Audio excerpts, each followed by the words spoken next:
मेरे परम प्रिय शिष्यों, दुर्बलता और निर्बलता की वजह से, अयोग्यता की वजह से कुछ शब्द पैदा होते हैं और वही शब्द कभी कभी समाज में व्यापक हो जाते हैं और उसको इतना बार रिपीट किया जाता है कि कभी कभी सामान्य मनुष्य उसी को सत्य मान लेते हैं। जैसे अहंकारी का नाश होता है, जैसे काम, क्रोध, लोभ, मोह नरक के द्वार है।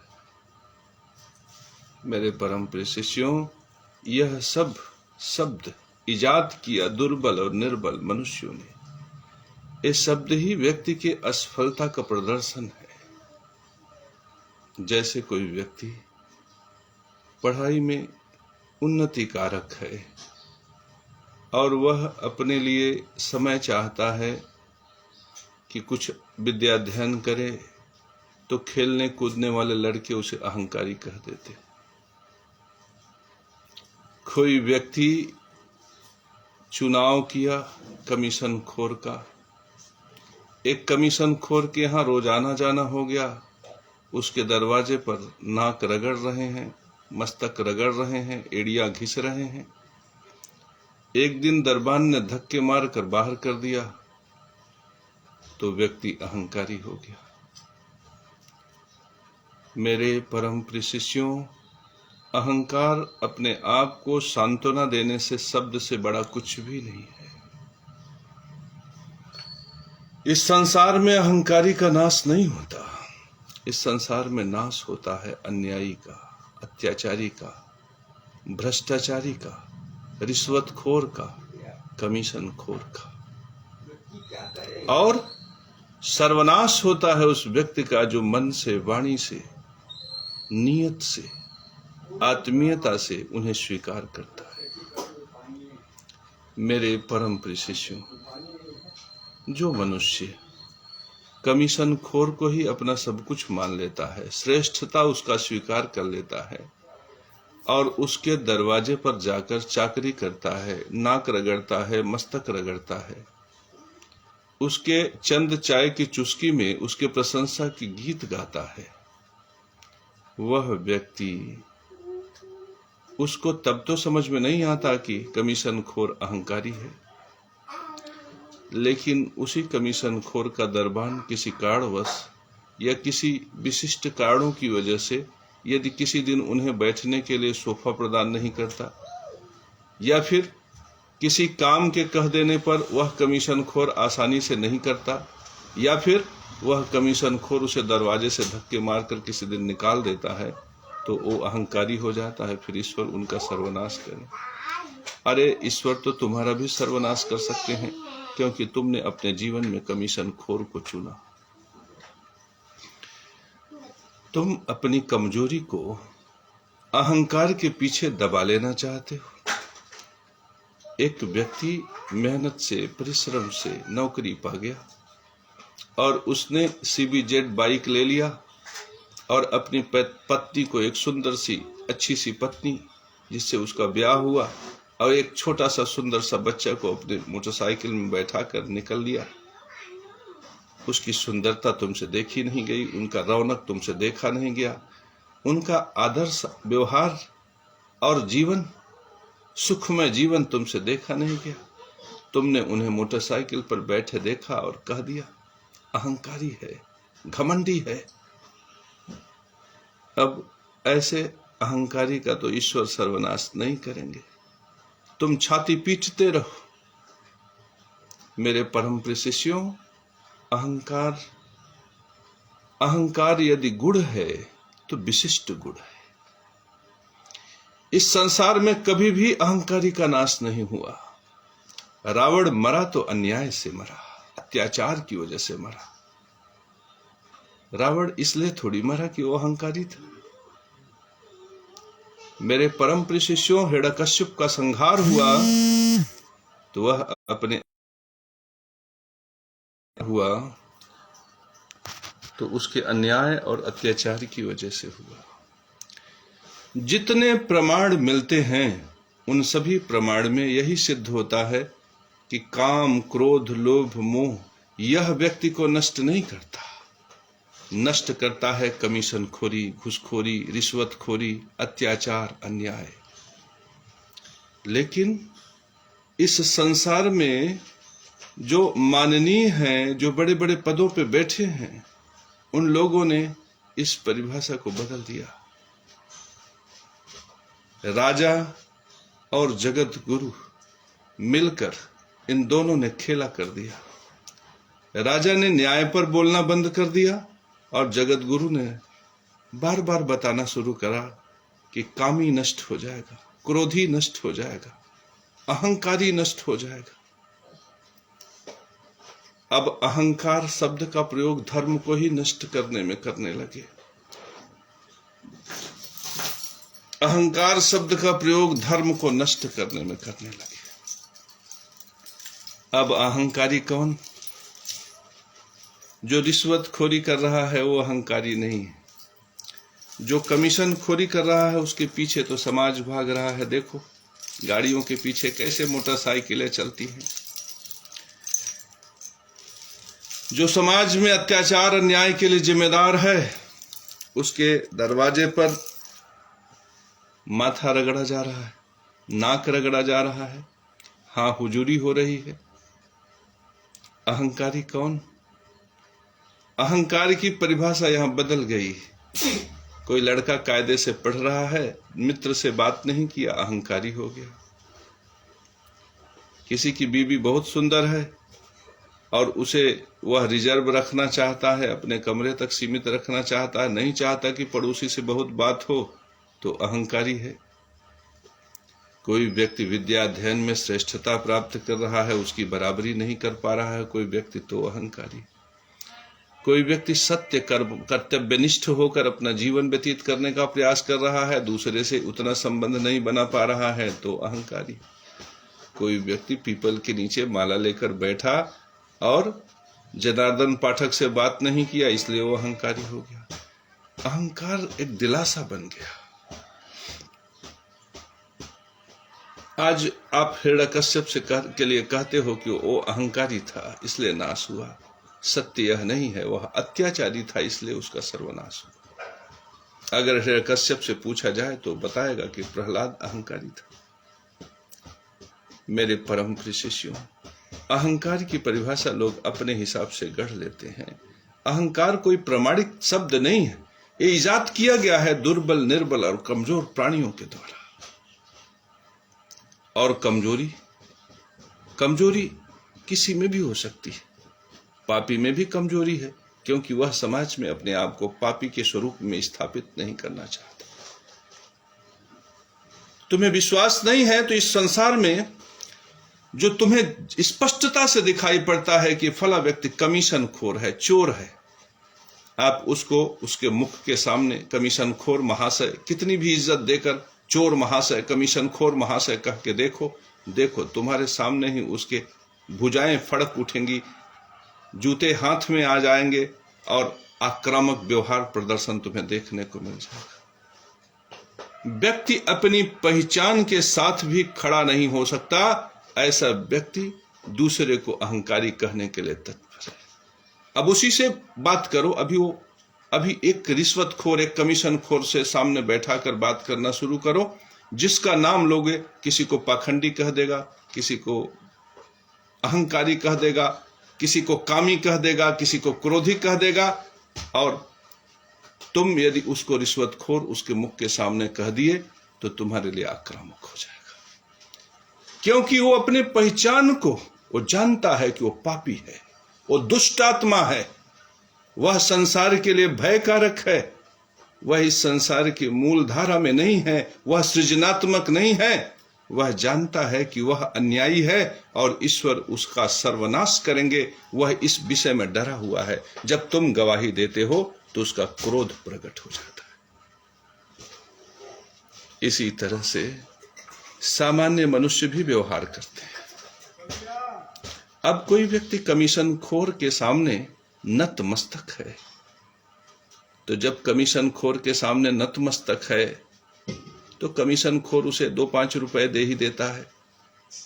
कोई किसी को ठेका दे दिया, किसी को काम करने को दे दिया। अब वो रोटी उनके लड़के बच्चे खाए तो जैसे खाए अन्न वैसे ही बने मन।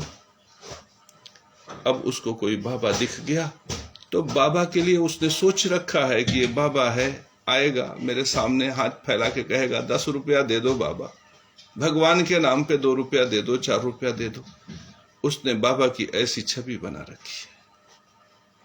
अब किसी बाबा ने अपने तपश्चर्या के बल पर यह कह दिया कि कुबेर मेरे लिए व्यवस्था करेंगे, तुम जाने दो, तो उसके अंदर के जो अभिमान है वो जागृत हो गया। कमीशन खोर से जो उसे बल प्राप्त है वह बल जागृत हो गया। अब वो क्या करे बेचारा? अंदर का कमीशन खोर भड़क गया, अंदर का रिश्वतखोर भड़क गया, अंदर का अन्यायी अत्याचारी भड़क गया, अंदर का भ्रष्टाचारी जाग उठा।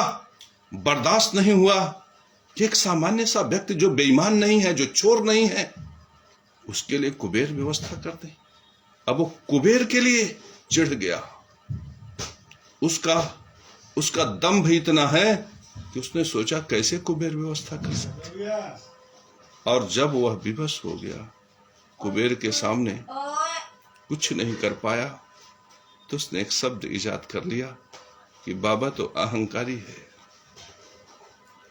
मेरे परम प्रिय शिष्यों, इस तरह से अलग अलग लोग अहंकार की परिभाषा गढ़ लेते हैं। मेरे परम प्रिय शिष्यों, वो सारी पुस्तकें तुम अपने पास से हटा दो जिसमें लिखा है कि अहंकारी का नाश होता है, और यदि तुम उसे नहीं हटाना चाहते तो उस अहंकारी शब्द के स्थान पर लिख दो अन्यायी का सर्वनाश होता है। अन्याय से जन्म लेता है अत्याचार, और अन्याय की भावना से भ्रष्टाचार जन्म लेता है। रिश्वतखोरी, कमीशनखोरी ये अन्याय के भाव से प्रकट होते हैं, इनका सर्वनाश होता है। कैंसर, भगंदर, बवासीर सब इनके लिए है। 2 ही प्रकार के प्राणी इस संसार में कष्ट पाते हैं, एक वे जो अन्याय करते हैं और एक वे जो अन्याय का समर्थन करते हैं। ये रिश्वतखोरी का साम्राज्य इसलिए खड़ा है क्योंकि एक वे लोग हैं जो रिश्वतखोरी का समर्थन करते हैं और एक वे लोग हैं जो रिश्वतखोरी स्वयं करते हैं। इन 2 लोगों से मिलकर एक साम्राज्य खड़ा हो जाता है। इस तरह से रिश्वतखोरी, अन्याय करने वाला भी महापापी, उसका भी ईश्वर समूल सर्वनाश करते हैं, और जो उनका समर्थन करता है उसको भी फिर वही कष्ट सहना पड़ता है। तो फिर बहुत से लोग ऐसे भी हैं, वो कहते हैं कि मैंने तो कोई रिश्वतखोरी, कमीशनखोरी नहीं किया, फिर मेरे बेटे को कैंसर क्यों हो गया? मेरे परम प्रिय शिष्यों, तुमने भी तो पेशकार के पेशी का विरोध नहीं किया। तुमने भी तो उस राजनेता को महागुरु कहा जो कमीशनखोरी का सरदार था। मैंने तरह तरह की ऑफिसों में देखा, तरह तरह के स्थानों पर देखा, रिश्वतखोर हमेशा कहता है कि वह ऊपर वालों के लिए रिश्वत लेता है। और समाज में मैं जब आया तो ऐसे बहुत से लोग मिले जो ऊपर वाले को कहे वो धर्म गुरु हैं, वो सत्य हैं, व्रतधारी हैं, न्याय प्रिय हैं, ईमानदार हैं। वह तो यहाँ तक कुछ लोगों ने कहा कि वो तो ईश्वर के अवतार हैं। मेरे परम प्रिय शिष्यों, जो कमीशनखोरी करने वाले हैं, अन्याय करने वाले हैं, उनका भी सर्वनाश होगा, और जो अन्याय, अत्याचार, कमीशनखोरी, रिश्वतखोरी को समर्थन करते हैं, उनका भी सर्वनाश होगा। इसलिए मेरे परम प्रिय शिष्यों, आज से तुम ध्यान लगा के देख लो, अहंकारी का नाश नहीं होता, अन्यायी का नाश होता है, अत्याचारी का नाश होता है। अहंकार यदि किसी को भक्ति का है तो मेरे परम प्रिय शिष्य, ईश्वर की कृपा से वो अपार अपार संपदा प्राप्त करता है। अहंकार यदि किसी को ज्ञान का है तो वह बहुत अधिक मेहनत करके विलक्षण बुद्धि को प्राप्त करता है। अहंकार योगी का बल है, अहंकार तपस्वी का बल है। दुर्वासा मुनि, परशुराम, वशिष्ठ मुनि, विश्वामित्र, इन सब के उदाहरण आप अपने जीवन में समाहित कर सकते हैं, जिन्होंने अपने स्वाभिमान को विशिष्ट माना। उस स्वाभिमान की विशिष्टता को तुम अहंकार भी कह सकते हो। त्रिशंकु को अपने बल से स्वर्ग भेजने वाले विश्वामित्र, तुम चाहो तो उसे अहंकार कह लो, और तुम चाहो तो उनका बल मानो। अपने अपने फावड़े से, अपने फरसे से 36 बार क्षत्रियों का सर्वनाश करने वाले परशुराम, तुम चाहो तो उन्हें अहंकारी कह लो और चाहो तो उन्हें धर्म के स्थापना का सूत्र मान लो।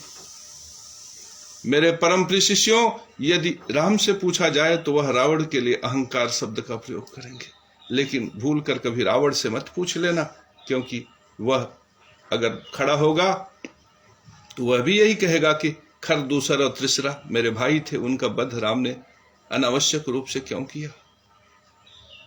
अरण्य प्रदेश तो मेरा था, फिर भगवान राम ने उस पर अतिक्रमण क्यों किया।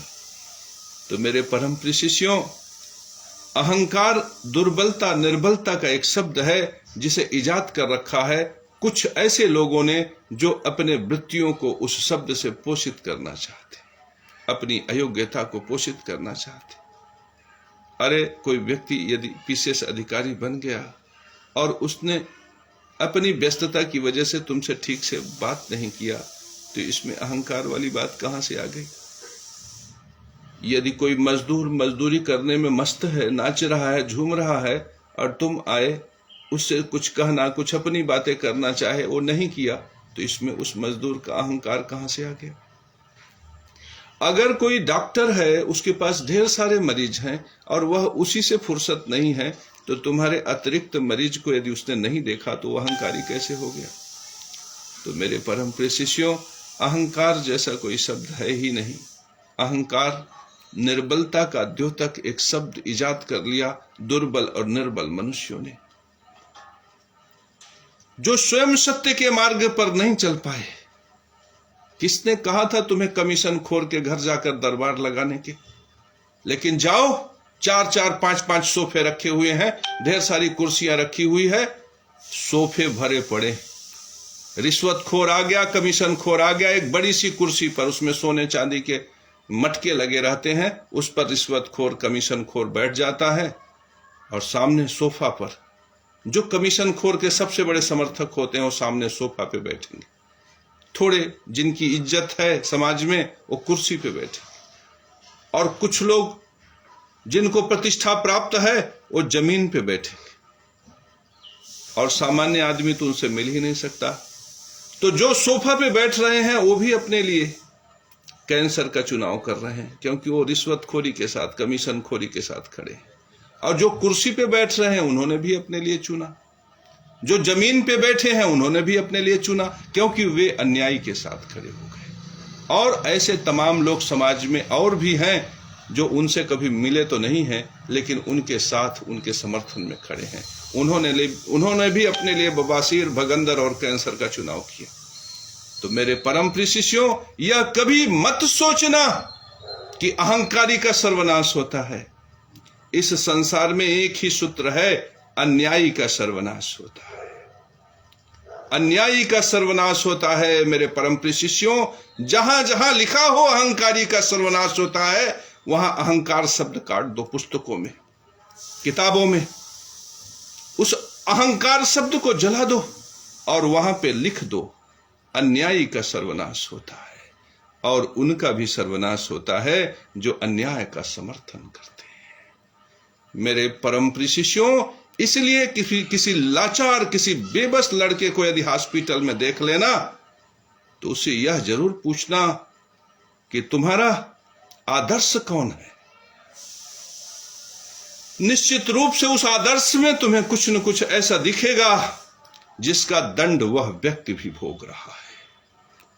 इसलिए अन्याय के साथ मत खड़ा हो, अन्यायी के साथ भी मत खड़ा हो, और अन्याय का मानसिक समर्थन भी मत करो, क्योंकि यही अन्याय जो लालच से पैदा होता है, मेरे परम प्रिय शिष्यों, यही रिश्वतखोरी को जन्म देता है, यही भ्रष्टाचार का जननी है, यही तुम्हारा घर छीन लेता है, यही तुम्हारा मकान छीन लेता है, यही व्यवस्था को कुव्यवस्था में बदल देता है, यही संसार में दुख को जन्म देता है, पीड़ा को जन्म देता है। इसी मानसिकता की वजह से समाज में डकैती, चोरी, लूट, बलात्कार जैसे विभत्स घटनाएं होती हैं। मेरे परम प्रिय शिष्यों, इस अन्याय रूपी महादानों का संहार तुम तभी कर सकते हो जब तुम अन्यायी का समर्थन करना बंद कर दो और इस संसार में हर पुस्तकों पर लिख दो कि अन्यायी का सर्वनाश होता है, अहंकारी का नहीं। अहंकार कुछ है ही नहीं, एक शब्द है सांत्वना का। यदि मैं श्रेष्ठता की बात करूंगा कि तो तुम मुझे अहंकारी कर दोगे, और अगर ब्रजभूषण पाठक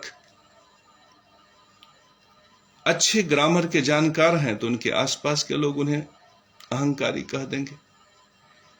किसी में प्रतिस्पर्धा का भाव जब समाप्त हो जाता है तो बड़ा सरल शब्द है पराजित होने का, और पराजय का भाव भी न लेने का, वह है अहंकार।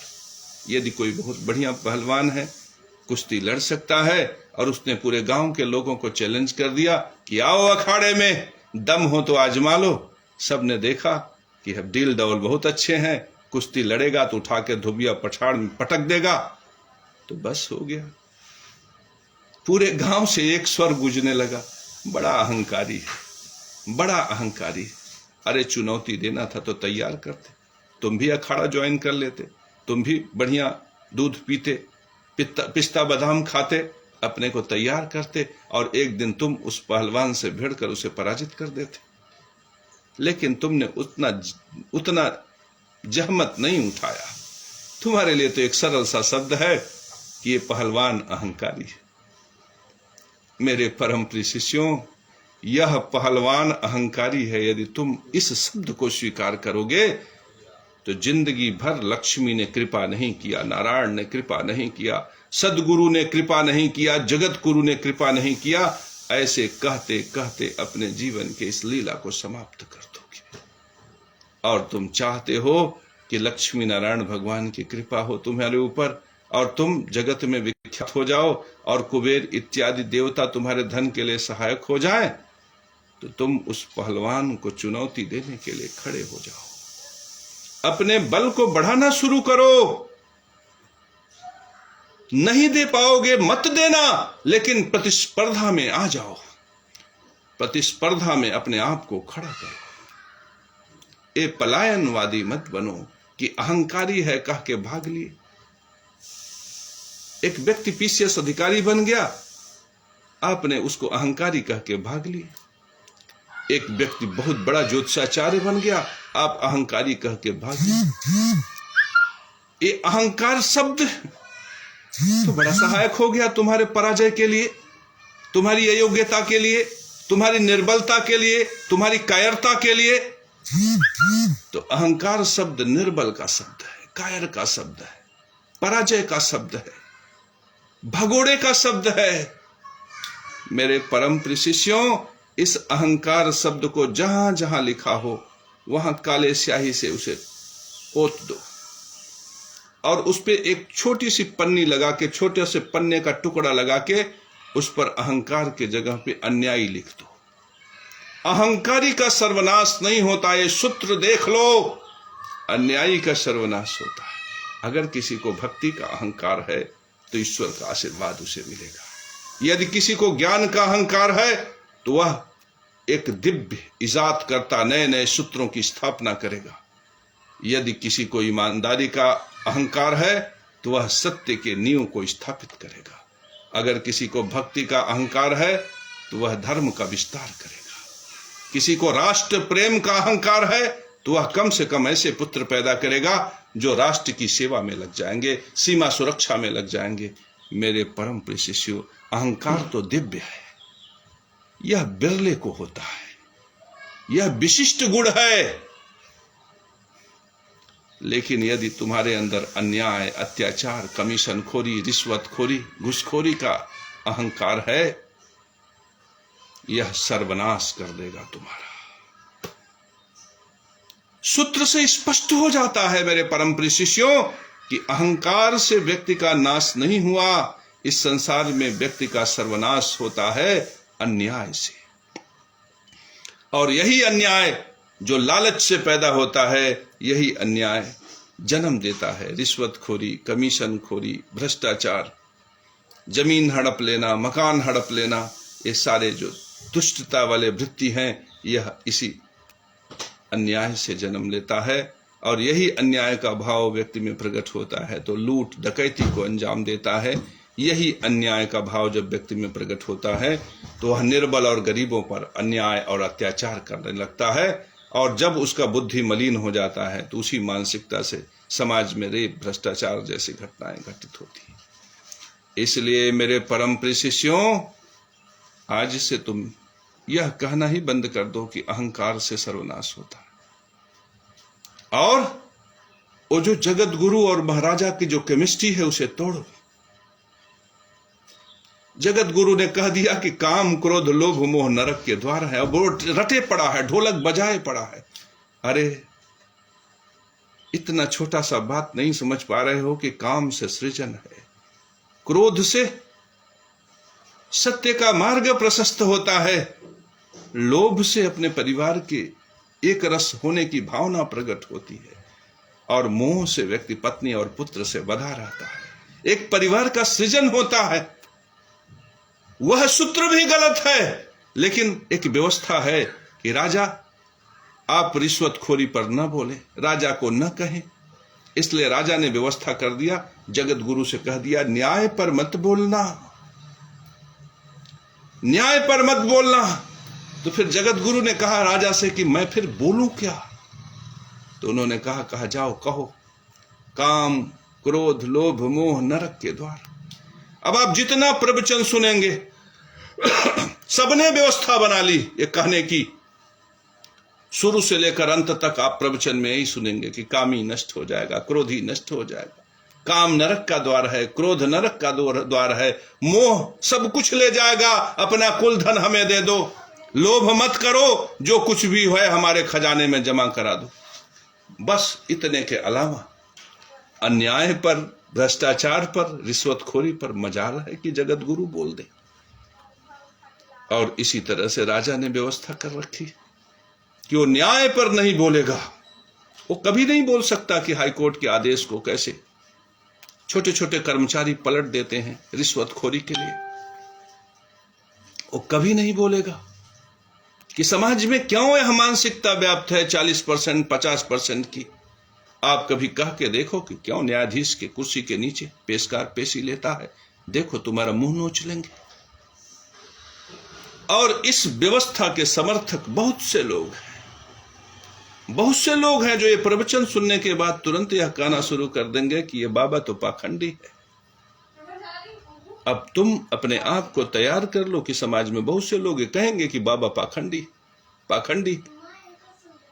अगर तुमने उसे स्वीकार कर लिया तो तुम्हारा सत्य तुम्हारे साथ से छूट जाएगा, तुम्हारा सत्य तुम्हारे साथ से छूट जाएगा, धर्म छूट जाएगा, नारायण भक्ति छूट जाएगी। तो मेरे परम प्रिय शिष्यों, तुम अहंकार करो, लेकिन सत्य का अहंकार हो तुम में, धर्म का, ज्ञान का, भक्ति का, प्रेम का अहंकार हो तुम अपने प्रेम को विशिष्ट कर सकते हो अहंकार से, तुम अपने ज्ञान को विशिष्ट बना सकते हो अहंकार से। यदि तुम्हारे अंदर परोपकार का भाव है तो तुम अहंकारी हो जाओ, क्योंकि तुम तब परोपकार का प्रदर्शन करोगे और उससे प्रेरित होकर लाखों लाख समाज परोपकार की भावना से जुड़ जाएगी। पहले राजाओं महाराजाओं के जमानों में 10-10 साल सूखा पड़ता था, राजा के कोष में ही अन्न अनाज की कमी हो जाती थी, तब प्रजा भूखों मरती थी। और आज जितने अन्न भंडारण हैं सब में अनाज भरे पड़े हैं, कहीं कहीं पे तो बरसात इत्यादि से अनाज सड़ रहे हैं। इसके बावजूद ऐसे तमाम घर तुमको मिल जाएंगे जहां पे बासमती चावल कभी नहीं देखा लोगों ने, जहां पे मक्के की रोटी कभी नहीं पाई लोगों ने। ऐसी व्यवस्था, अन्न अनाज भंडारण होने के बावजूद भी जब गरीब भोजन न पा सके, यह व्यवस्था अन्याय की पराकाष्ठा है, यह लालच से पैदा हुआ है। मेरे परम प्रिय शिष्यों, यह भ्रष्टाचार का देन है। यहां पे ईश्वर का प्रकोप है। समझो, यदि तुमने सूत्र समझ लिया तो समझ लो आज ही लक्ष्मी नारायण भगवान की कृपा तुम्हें प्राप्त हो जाएगी और तुम्हारा जीवन धन धान्य समृद्धि से भर जाएगा। मेरे परम प्रिय शिष्यों, बोलो लक्ष्मी नारायण भगवान की जय।